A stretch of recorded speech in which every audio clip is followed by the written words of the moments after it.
अबे भाई बयान करने दो यार, क्या कह रहे हो? अबे खड़े होकर पेशाब करने वाला मसला रह गया। इसलिए कह रहा हूं कि लोग कहीं खड़े होकर पेशाब करना शुरू ना कर दें। इस पर मैं तफसीली बयान बाद में रिकॉर्ड करवाऊंगा, पहले बता दूं। फिलहाल सिर्फ इतना समझें, खड़े होकर पेशाब करना सुन्नत नहीं है। नहा रसूलुल्लाह सल्लल्लाहु अलैहि वसल्लम अनिल बौली क़ाइमन औ कमा क़ाल सल्लल्लाहु अलैहि वसल्लम, नबी सल्लल्लाहु अलैहि वसल्लम ने खड़े होकर पेशाब करने से मना किया। इसमें सहाबा के अक़वाल भी बहुत सारे हैं, जिनको ये कहते हैं हदीस है। सहाबा का कौल भी क्या है? हदीस है। तो वो भी बहुत सारे हैं। रहा ये कि सही बुखारी में नबी ने खड़े होकर पेशाब फरमाया है, तो जब जिस काम से नबी ने मना किया हो, पूरी ज़िंदगी कभी ना किया हो, अगर एक दफ़ा किया है तो वो क्या है? किसी उज़र की बेस पे किया है। जो अमल हमेशा करते आ रहे हैं वो सुन्नत होगा, या जो एक दफ़ा ज़िंदगी में किया वो सुन्नत है? तो अहयानन तो रसूलुल्लाह सल्लल्लाहु अलैहि वसल्लम ने ज़ोहर में जहरी क़िरात भी की है उम्मत की तालीम के लिए, एक दफ़ा, ताकि पता चले मैं क्या पढ़ रहा हूँ। लेकिन जहरन क़िरात का कोई भी कायल नहीं है, क्योंकि आम मामूल नहीं था। तो अगर नबी ने एक दफ़ा खड़े होकर पेशाब किया तो हमें उस बारे में मिलता नहीं है कि क्यों किया। इसलिए बाज़ फ़ुक़हा कहते हैं कि आपके जोड़ों में तकलीफ थी, बाज़ कहते हैं कुछ और मसला था, वगैरह वगैरह। तो सुन्नत नहीं है। इसके बारे में सहाबा के आसार हैं, मुमानात है इस बारे में। हाँ, ये कह सकते हैं कि कोई उज़र हो तो कर सकते हैं, जैसे नबी सल्लल्लाहु अलैहि वसल्लम को यकीनन कोई उज़र होगा जो एक दफ़ा आपने ऐसा किया। तो हम भी ये कहते हैं भाई अगर बैठने की जगह ही नहीं है तो क्या करेगा आदमी? तो जाहिर है फिर तो अब आप USA में जाएं या इधर ममालिक में जाएं तो वहाँ बैठने की जगह ही नहीं होती। तो जब जगह ही नहीं है तो फिर क्या करेगा? तो वो तो मजबूरी है। तो सुन्नत नहीं है, सुन्नत बैठ के पेशाब करना है। पूरी उम्मत का ये तवातुर से चला आ रहा है। तो मसाइल उलमा से पूछा करें, मुफ्तियान किराम से पूछा करें। खड़े होकर पानी पीना भी सुन्नत नहीं है, ये भी जहन में रखें। बैठ के पानी पीना सुन्नत है। नहा रसूलुल्लाह सल्लल्लाहु अलैहि वसल्लम अनिल अक्ली व शुरबी क़ाइमन, आप सल्लल्लाहु अलैहि वसल्लम ने क़ाइमन खड़े होकर खाने से भी मना किया और पीने से भी मना किया। इसके खिलाफ एक रिवायत है हज़रत अली ने खड़े होकर पानी पिया है। वो भी हम ये कहते हैं इसलिए कि लोग इसमें गुलूव करने लगे थे, इसको फ़र्ज़ व वाजिब समझने लगे थे, तो उनका ये जाम तोड़ने के लिए। और अब्दुल्ला बिन उमर से जो रिवायत है, ये कहते हैं इनको हदीस नहीं आती है, हदीस ही नहीं आती है ठीक है ना? तो वो सारे इनको आती ही नहीं बुजुर्गों को हदीसें। वो जो मर्द और औरत की नमाज में फ़र्क है ना, उसमें जो मैंने कहा हदीस, तो वो अब्दुल्ला बिन उमर का कौल मुझे मालूम था और पिछले बयान में मैं वो उसका हवाला भी दे चुका था।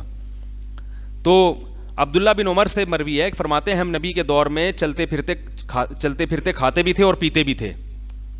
चलते फिरते खाते भी थे और पीते भी थे। तो ये दोनों हदीसों में टकराव हो रहा है। तो हम ये कहते हैं एक तरफ नबी के कौल है कि नहीं है, मुमानात है, दूसरी तरफ ये कह रहे हैं हम ये करते थे।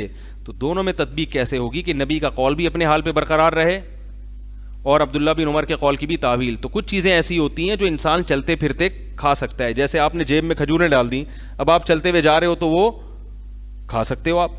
बाकायदा जो प्रॉपर खाना जिसे कहते हैं वो खड़े होकर खाना खिलाफे, बोलो ना यार, सुन्नत है। जो बाकायदा प्रॉपर इंसान खाता है, बिरयानी खा रहा है, खाना खा रहा है जो तमीज़ से, वो बैठ के खाओ, इंसानों की तरह खाओ।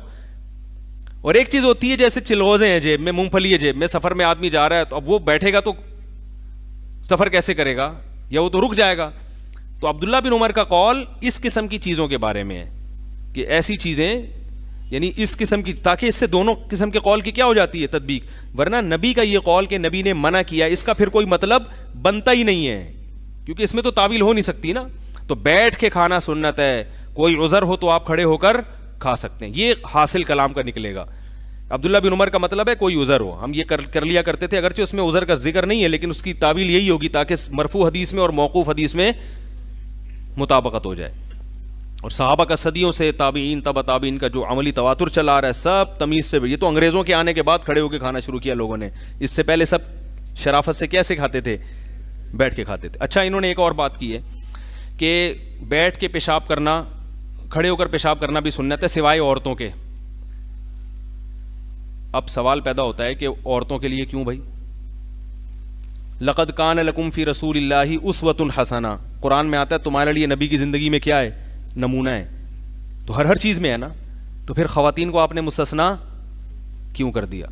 अगर आप इस पर कोई अक़ली दलील देते हैं, अक़ली दलील, तो एक तरफ आप कहते हैं दलील सिर्फ कुरान व हदीस है, दलील सिर्फ क्या है?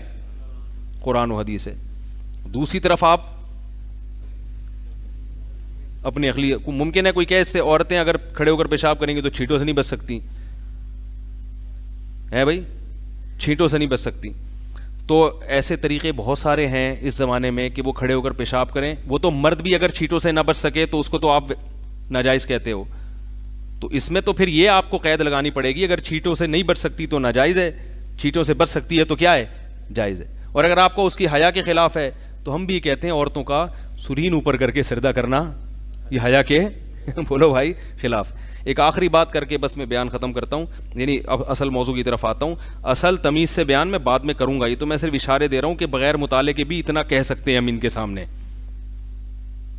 इनको जवाब देने के लिए कोई स्टडी की ज़रूरत नहीं है।